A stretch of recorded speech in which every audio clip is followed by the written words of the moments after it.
इसलिए महाराज ये भगवान ने कहा कि महाराज सबको मुक्ति देने के लिए आप ओंकारेश्वर के रूप में प्रकट हो जाओ। ये ओंकारेश्वर कहाँ पड़ता है महाराज? ये इंदौर के पास पड़ता है, मध्य प्रदेश में। ओंकारेश्वर ममलेश्वर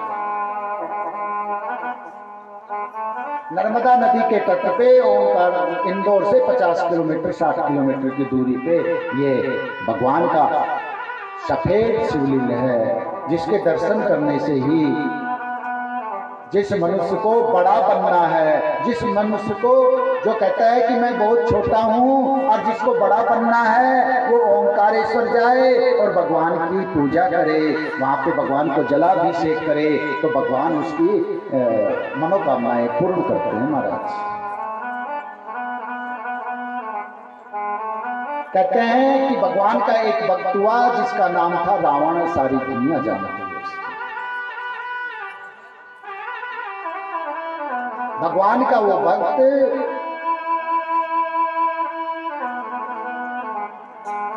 कहते हैं कि शिव जी से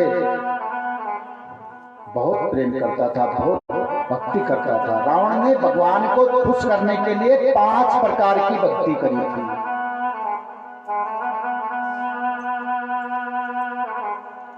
पांच प्रकार का तप किया था रावण ने परमात्मा को प्राप्त करने के लिए। और कहते हैं कि रावण कैलाश पर्वत पे जाता है और भगवान की तपस्या करने के लिए क्या करता है कि जल के अंदर बैठ के समाधिस्थ हो जाता है। कई सालों तक जल के अंदर रहे, लेकिन भगवान खुश नहीं हुए। अग्नि में तपस्या करी, भगवान खुश नहीं हुए। एक टांग पर खड़ा होकर तपस्या करी, परमात्मा खुश नहीं हुए।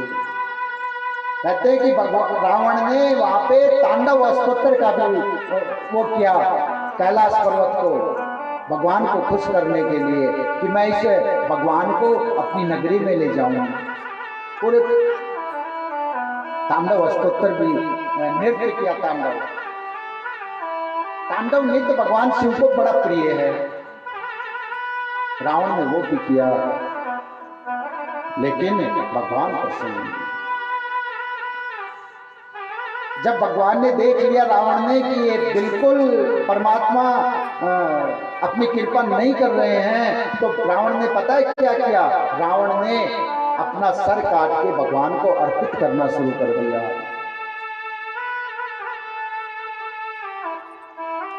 पहले एक काटा, फिर दूसरा काटा। अपने मनोरथ के लिए हमें अपनी ही बलि देनी पड़ती है महाराज। किसी दूसरे प्राणी की हिंसा करके हम अपना स्वार्थ सिद्ध नहीं कर सकते। भगवान कहते हैं कि रावण ने जब उसके 9 सिर काटे तो बोला, भगवान ने जब 10वां सिर काटने लगे तो रावण का हाथ पकड़ लिया आपको। मेरे को खुश करने के लिए हिंसा करने की जरूरत नहीं है। रावण क्यों हिंसा कर रहा है? क्या चाहिए तेरे पास? सब कुछ तो है, क्या नहीं है तेरे पास? तो मां पार्वती से सोने की लंका लेके चला गया, पूरा घर सोने का ले गया। सारे यम कुबेर कहते हैं सूर्य जी महाराज की सारे देवताओं को अपने अधीन कर रखा था। यहाँ तक कि ब्रह्मा का हंस भी छीन के लेके जाने की सामर्थ्य रखता था, विष्णु की वैकुंठ को भी छीनने की सामर्थ्य वो रखता था, लेकिन भगवान शिव को काबू में नहीं करता था। इंद्र, वरुण, कुबेर, यम, दिक्पाल, ये तो इसके लिए कुछ थे ही नहीं महाराज। लेकिन भगवान शिव उसके काबू में नहीं आते। वो उनको भी अपने अधीन करने के पूरा प्रयत्न कर रहा था कि मैं पूरे कैलाश पर्वत को लंका में लेके चला जाऊंगा, मेरे को रोज रोज कैलाश पर्वत आने की जरूरत नहीं पड़ेगी, वहीं से पूजा कर लिया करूंगा।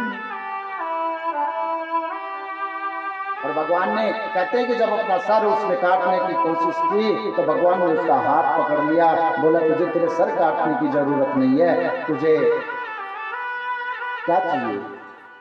तो रावण कहता है कि मेरे को भोलेनाथ आप ही चाहिए, मेरे को और कुछ नहीं चाहिए, मेरे को सिर्फ शिव जी चाहिए, बस आप मेरे साथ चलो। भगवान ने कहा भाई एक शर्त मेरी भी है, मैं तेरे साथ तो चल दूंगा, पर जहां मेरे को तू रुक जाएगा, थक जाएगा और मेरे को अपने शरीर से अलग कर देगा। मैं तेरे सर पे बैठ के जाऊंगा, तेरे कंधे पे बैठ के, तेरे साथ पैदल नहीं जाऊंगा। कभी तू सोचे कि मैं तेरे को पकड़ के पैदल ले चलूं या रथ में बैठा के ले चलूं ना, मैं तेरे को तेरे कंधे पे बैठ के जाऊंगा और तू मेरे को रास्ते में नहीं उतारेगा, जहां उतार देगा वहीं पे मैं रुक जाऊंगा। बोल पक्का है? रावण ने कहा ठीक है महाराज। अब भगवान ने कहते हैं कि अपना लिंग छोटा सा एक स्वरूप रावण के कंधे पे बैठाया तो रावण ने दौड़ लगा दी। भगवान ने कहा कि ये तो बड़ा बलशाली है भाई, ये तो दौड़ लगा दिया, तो लंका में लेके ही चला जाएगा। तो भगवान ने क्या किया, अपने मस्तक की जो गंगा था उस गंगा का आह्वान किया और गंगा जी से कहा कि इस रावण के पेट में चली जा। अब तो कहते हैं कि गंगा जी कहां प्रवेश कर गई, रावण के पेट के अंदर चली गई। अब रावण कुछ दूर तो चला, लेकिन कुछ दूर के बाद रावण को क्या लग गई, लघु शंका लग गई। अब रावण खूब तो कंट्रोल कर रहा था, लेकिन कितनी देर कंट्रोल करेगा, अब तो किडनी फेल होने की नौबत आ गई, इतना प्रेशर बन गया महाराज। क्योंकि अगर लघु शंका लगती तो थोड़ा योगी तो था ही वो, लेकिन अब तो गंगा ही पूरा प्रेशर बना रही है महाराज। तो कहते हैं कि रावण जिस स्थान पे रावण को लघु शंका लगा था उस स्थान पे एक ग्वाला कुछ बकरियों को चरा रहा था। रावण ने उस ग्वाले को बुलाया, बोला भाई तुम मेरा एक छोटा सा काम कर दे। बोला क्या? बोला मेरी एक छोटी सी एक मूर्ति है, इसको पकड़ ले। ग्वाले ने कहा भाई मैं क्यों पकड़ूं, मैं तो बकरी चरा रहा हूँ, थोड़ी देर में बाघ आएगा मेरी बकरियों को खा जाएगा, मैं क्यों। रावण ने अपनी मालाओं का लोभ दे दिया और सारी मालाएं और शिवजी और उस ग्वाले को देख के और कहाँ चला गया, लघु शंका करने के लिए चला गया, वॉशरूम करने के लिए चला गया, बाथरूम करने के लिए चला गया। अब महाराज 10 मिनट हुआ, 15 मिनट हुआ, 20 मिनट हुआ, आधा घंटा हुआ, 1 घंटा हो गया, ग्वाला पकड़ के खड़ा है। अब तो एक पैर पूरा बीत गया। अब कोई लघु शंका होती हो तो गंगा जी थी, खत्म ही नहीं हो रही है। रावण भी अचंभित है यार, कैसा जो हो गया मेरे साथ आज मेरा। कहते कि 3 पैर बीत गए, लेकिन रावण की लघु शंका नहीं रुकी महाराज।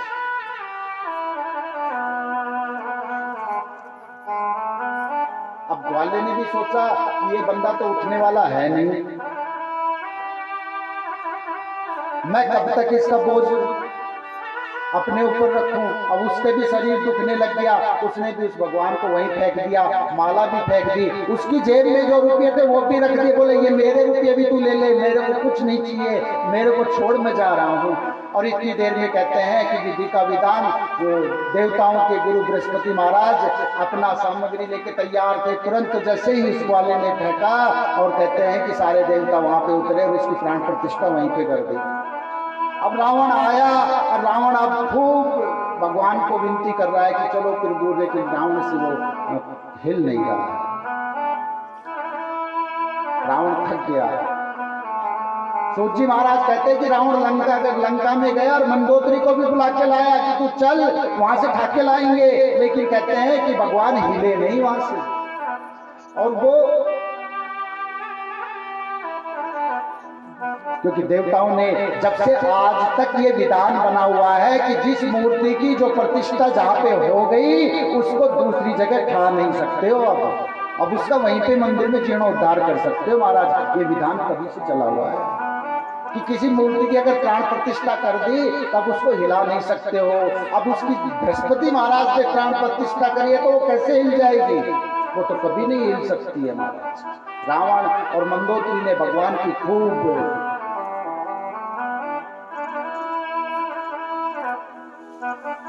प्रार्थना की, लेकिन भगवान तस से मस नहीं हुए। भगवान ने कहा कि मैं तो अब भाई यहीं रहूंगा। सारे देवता कहने लगे कि महाराज ये जगह जो है जहां पे आप विराजमान हैं ये तो चिता स्थान है, शमशान है।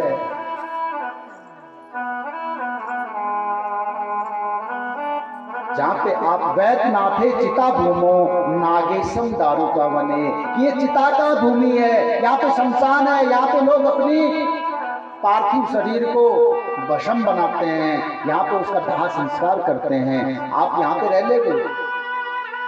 भगवान ने कहा कि मैं यहीं रहूंगा महाराज,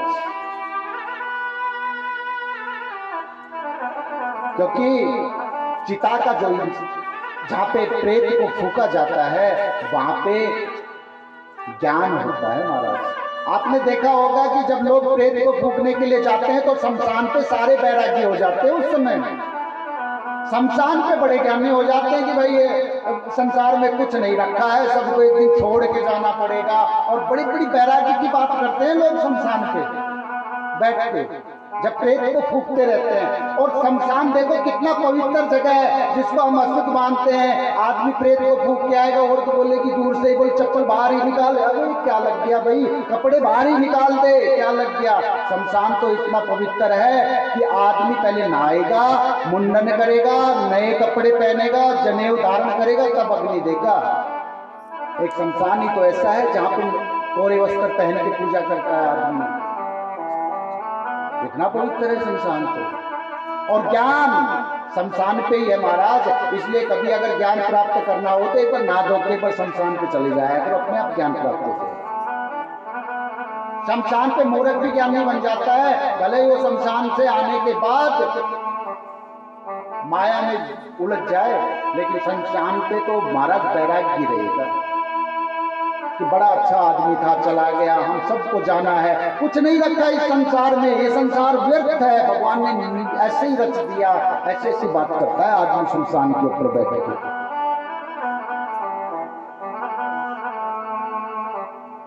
और कहते हैं कि वहां पे भगवान बैद्यनाथ वहीं पे रुक गए और भगवान सभी देवता प्रार्थना करने लगे, हे प्रभु आप यहीं पे लोगों के कल्याण के लिए यहीं पे ज्योति स्वरूप में धारण हो जाओ। तो कहते हैं कि भगवान वहीं पे ज्योति के रूप में विराजमान है। और उसका फल सूत जी महाराज कहते हैं कि उसका फल ये है कि जिस मनुष्य को जो भी रोग है और उस रोग से उसका छुटकारा नहीं पा रहा है, बैद्यनाथ के मंदिर में जाए और वहां पे भगवान का जलाभिषेक करे, निश्चित ही उसके रोगों से निवृत्ति हो जाएगी।